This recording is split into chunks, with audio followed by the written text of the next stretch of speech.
Hey brothers and sisters, welcome back to the Behavior Revolution. In these little studies we're looking at who is Yahusha Elohim? Who is he? We saw in our first chapter, and we were just looking into Matthew in the beginning of the Gospels. We're deep diving into who Yahusha really is, because if you want to know who deliverance is and how to be delivered yourself, we've got to follow the man who showed us the way. The man of whom all the old prophecies, all the Torah and prophets and shadow teachings were pointing us to. So let's look at who he really is. Let's look at his life. Let's look at the words he said, because he was the real man. For us men who want to be real men, he's the man to follow. He's the example of who to be. So who is Yahusha Elohim, the new covenant order? We're looking through this lens, the vein of deliverance, because we all need to be delivered from the spirit that's controlling us, the spirit in our flesh. As we call it, an abomination of desolation. We saw that in our last episode too. Even Yahusha's genealogy spoke about his deliverance, that he brings.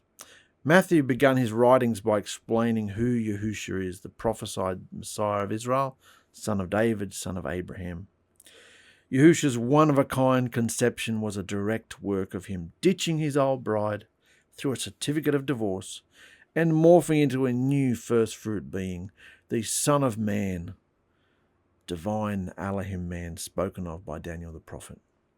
Human being. Son of Man means human being. And previously, before Daniel came along, people never associated their deliverer with a human being, because Elohim is not a human being. But Yahusha came to be a new creature, an Elohim man. Matthew goes on to explain that the Messiah's Hebrew birth name Yahusha was chosen because it explains what he will do. He will act as Elohim in the form of a man. He is Elohim in the form of a man, to deliver his people from the deathly consequences of their sins, the corrupt spirit in their flesh. So as we go on, we're going to see through Yahusha's birth some pretty phenomenal supernatural occurrences going on. And remember, it's been 500 years plus since anything really supernatural has gone on in this part of the world. Not since Daniel was prophesying and the destruction of the temple and all these sort of things. It's been pretty quiet for 500 years. 500 years is a long time. I mean, Australia's only just over 200 years old. That's a long time, 500 years, to have pretty much no spiritual activity. So we're going on in Matthew here. He says, Yahusha was born in the town of Bethlehem in Judea during the time when Herod was king. What can we get out of that? Bethlehem of Judea was also the birthplace of King David. Similarity. So the direct familial connection between the Messiah and King David is a must in the Messianic prophecies, as demonstrated by Matthew's genealogy of Yahusha in chapter 1, as well as the two figures born many centuries apart, sharing a common birthplace. So we already see the similarities here. Yahusha was born in the town of Bethlehem in Judea during the time when Herod was king. After Yahusha was born, some wise men came from the east, came to Jerusalem. The wise men asked people, "Where is the child who has been born to be the king of the Jews? We saw the star that shows he was born. We saw it rise in the sky in the east and have come to worship him." So, this is very interesting. We've heard this story thousands of times if you've grown up in religion, but let's dissect it a little bit and imagine we were there at the time. These three guys just come in. Notice that the question of Magi, does it even say there were three? No. See, that's just my religious mind putting three to it. There weren't three wise men. Probably lots of men. Some wise men. See, it doesn't say there were three. Notice that the question of Magi, wise men, Magi. Notice that the question the Magi asked the residents of Jerusalem was not if a new king of the Jews had been born, but rather where. They already knew he had.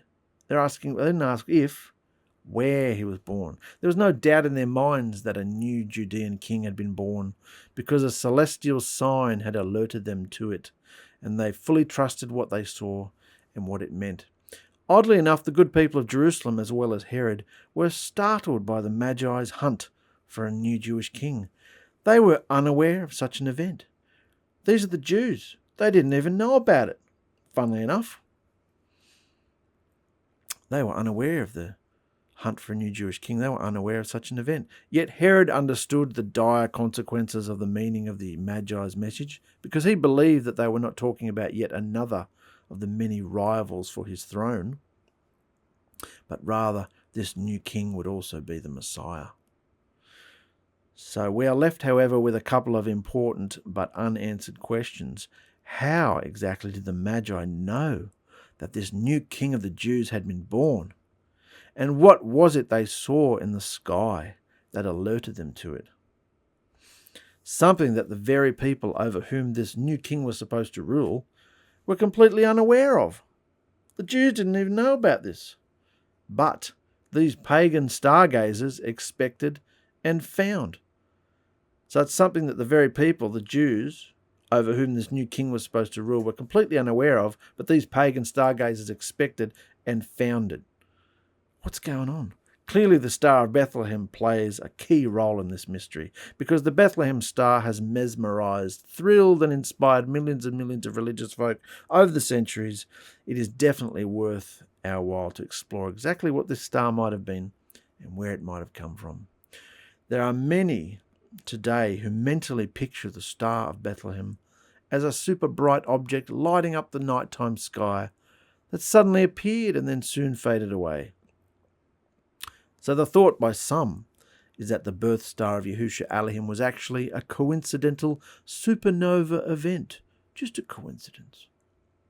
While others harp about comets and planetary conjunctions, diving into ancient star maps, there are texts and books and articles and pages you can dive into. I've looked into some of it and it's just laborious. They've got maps and star charts, and if you look at the year, the AD, the stars were in alignment here, and this is, look at that star there, and they're just all natural, all, in this realm. It's all carnal, it's all fleshly. And, they don't even have Yahusha's spirit, so. So whether comets or supernovas or planetary injunctions, however he chose to do it, there is no historical evidence that these kind of events would have played any role in the perception of the Magi about the Bethlehem star in and of themselves. Or would it announce the birth of a king, even if you did see a star? How's it announcing a king of the Jews? Further, when Matthew reports about the Bethlehem star, he doesn't mention a divine miracle. Rather, we must find it, if possible.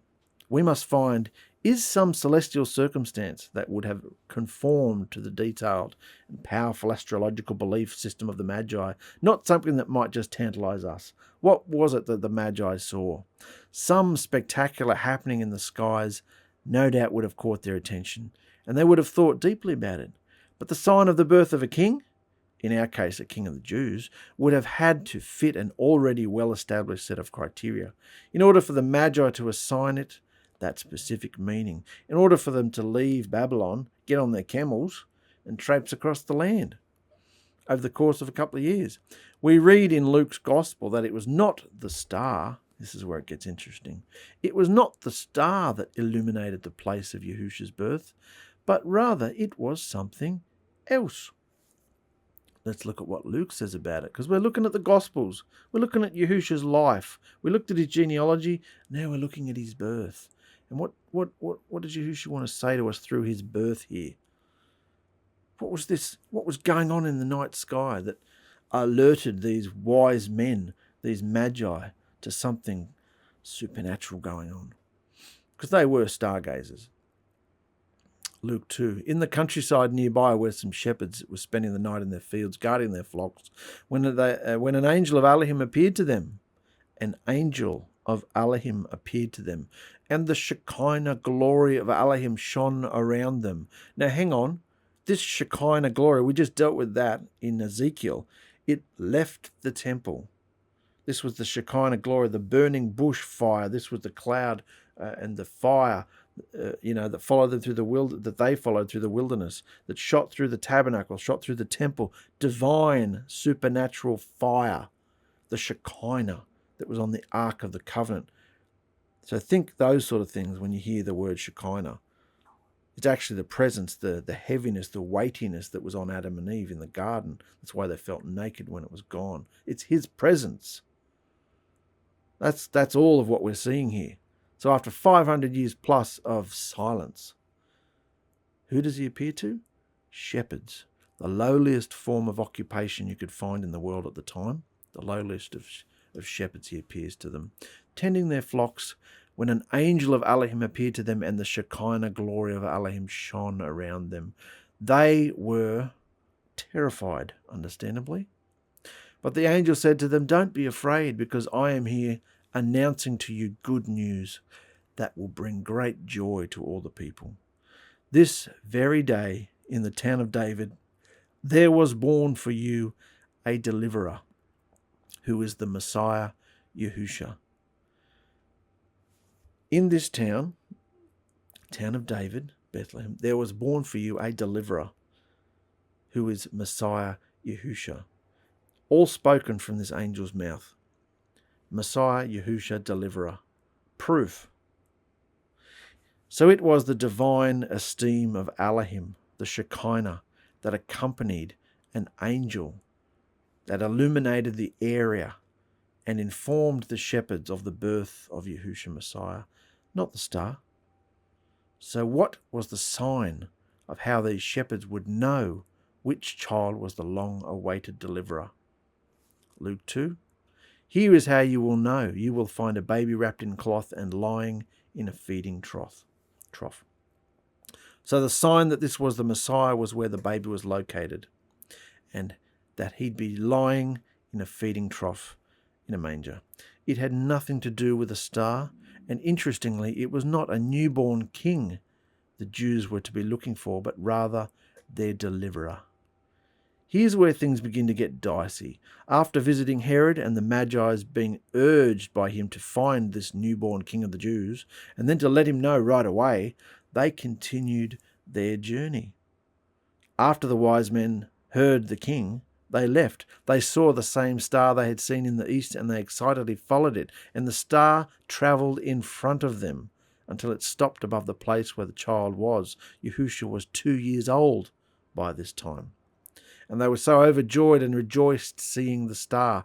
The wise men came to the house where the child was with his mother Mary. They bowed down and worshipped him.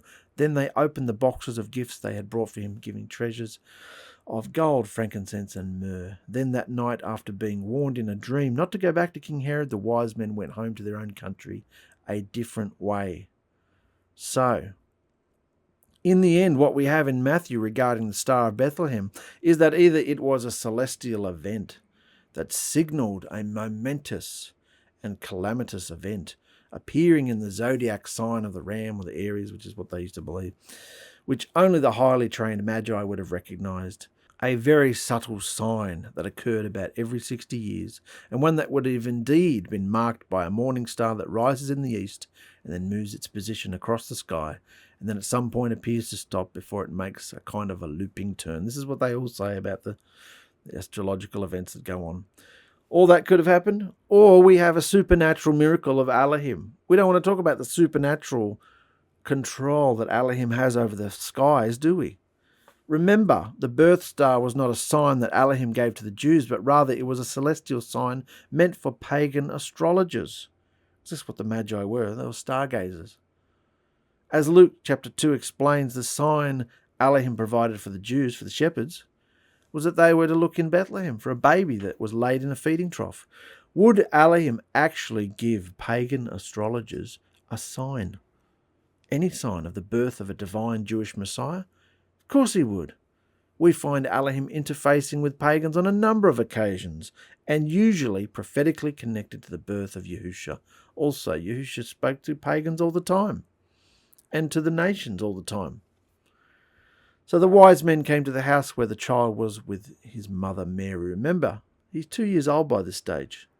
So the whole, nativity scene that we see around Christmas time and all that, not true. Yahusha's 2 years old by the time. Which means they would have seen the sky light up. All the way from Babylon, they would have seen the sky light up at the birth of Yahusha. Right when he right when Yahuah transformed into a man and came through and was born as a baby. This was a momentous occasion, and the angels appeared, supernatural signs in the heavens. These wise men, all the way from Babylon, would have seen the sky light up, and they were going for it. They were like, look at this, we're going to find what's going on here. They bowed down and worshipped him. They opened boxes of gifts that they had brought, giving him gold, frankincense, and myrrh. And we read that already. So when the Magi finally found the child, upon entering the house, they saw the child with his mother Mary, and they prostrated themselves and worshipped him. Then they opened their bags and presented him gifts of gold, frankincense, and myrrh. The Magi worshipped the child as they would any king. Remember, the Magi were not looking for a deliverer. These were Babylonians. They weren't looking for a deliverer or an Elohim. They weren't looking for someone to worship, rather for a newborn king of Judea. They were looking for a Jewish king. Because according to their studies, and they were very learned and they were into all the prophecies as well, they were into the prophecies probably more than the Jews were. And they were staring at the sky and mapping it all out and everything. They'd been told, and they were looking for a king of the Jews. Bowing oneself before a king was usual and customary.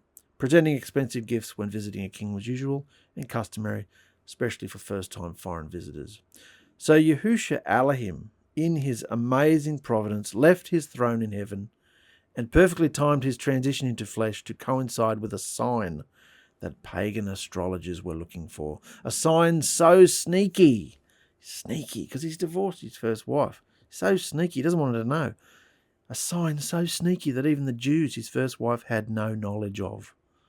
A sign so subtle that the Jews never noticed it, because they would have no reason to notice it. They were taught not to stare at the stars.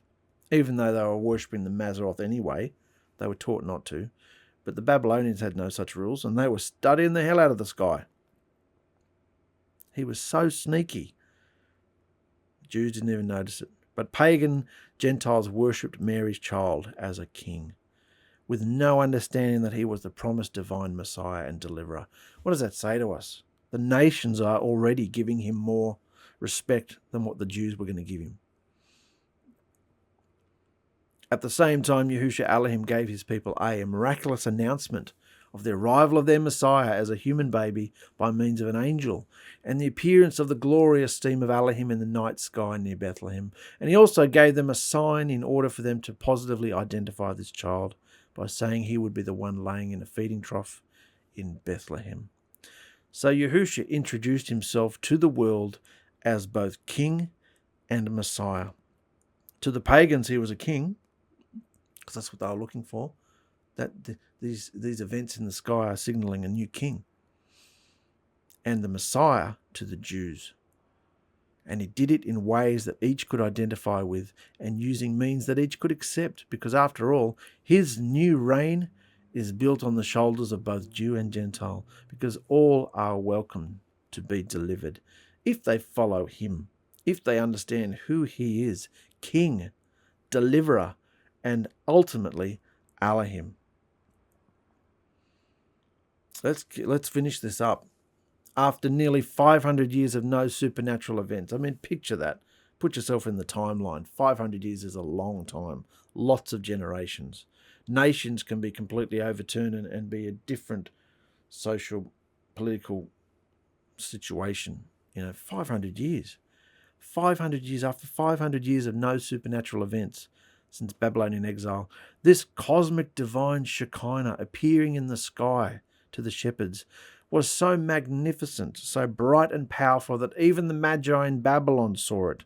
And over the course of 2 years, they followed the direction of it, they were charting the sky, followed the direction it had occurred, and visited the new Messiah, Yahusha. It was supernatural. All this is supernatural. Isn't Elohim, Yahusha, in control of all the planetary signs?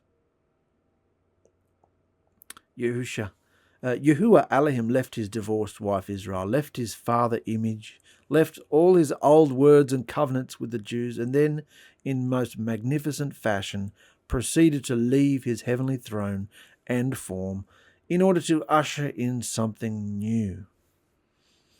Yahusha is the new creation and the new covenant order, the fullness and completeness of everything Elohim Yahuwah was in human fleshly form.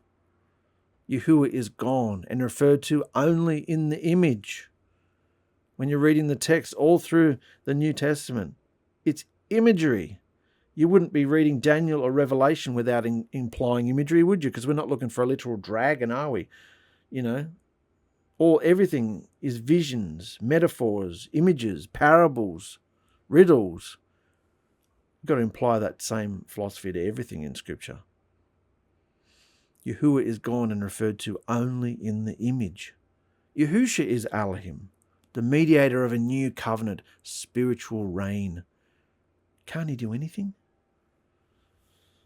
He's the mediator of a new covenant, spiritual reign. You've got to go through him. He's the narrow gate. A person can never find this on earth, but only by entering in at the narrow gate and becoming a spiritual being. So with our abstract spiritual goggles on, we can see that even in Yahuwah's death and metamorphosis into the new being Yahusha, his glorious arrival on this planet was accompanied by the most breathtaking, supernatural light show, the likes of which had not been seen since Ezekiel saw Yahuwah leave Solomon's temple, never to be seen in a human building again.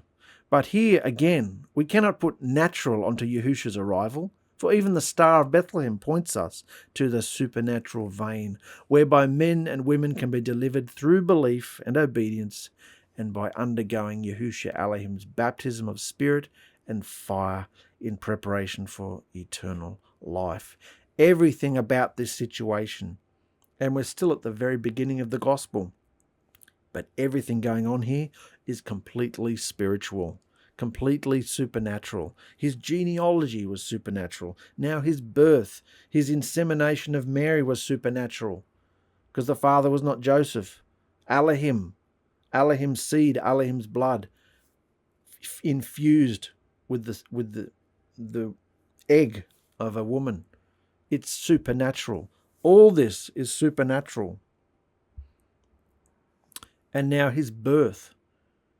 I mean, I don't know about you. There was no light show in the sky when I was born. You? Don't think so.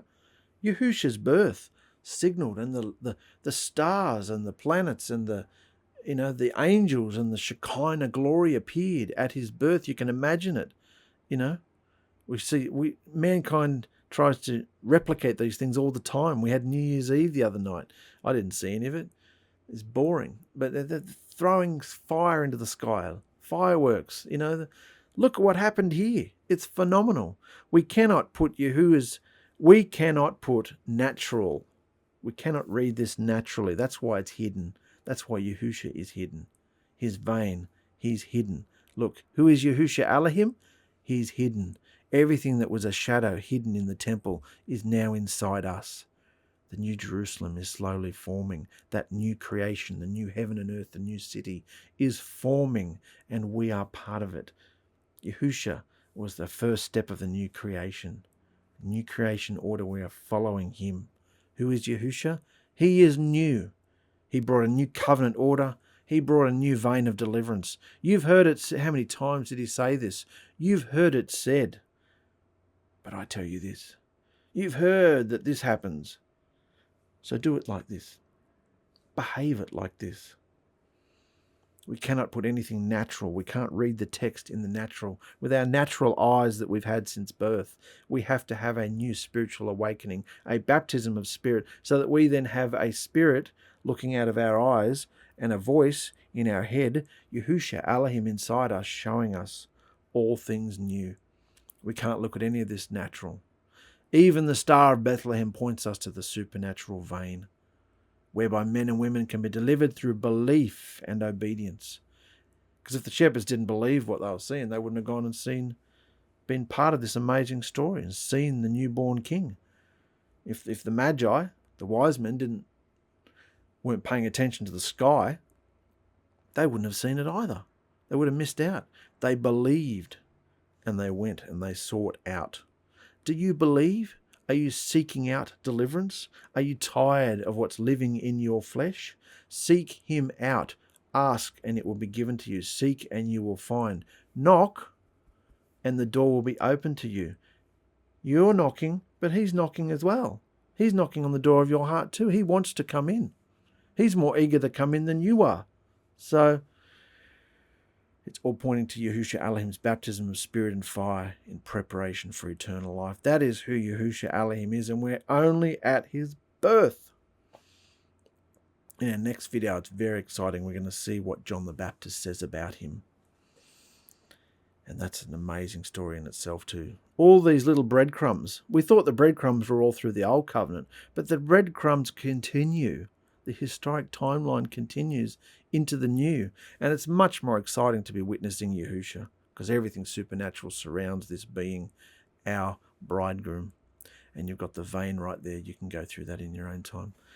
We know what the vein is. Yahusha is Elohim, baptized in spirit, baptized in fire, and through that process you enter the wilderness of maturity. There's only 4 steps you need to tell people how to be delivered. It's really simple. It's only a couple of years left, guys, and Yahusha's cutting the corners in these last days. I love you very much. I'll be back shortly. Bye-bye. Burn it up, oh burn me up. I lay my life on your altar today. Fill my cup, oh fill me up. When you're smooth or you light the way. Behind the veil I'll stay. Make me unto gold. Make me unto gold. Make me unto gold.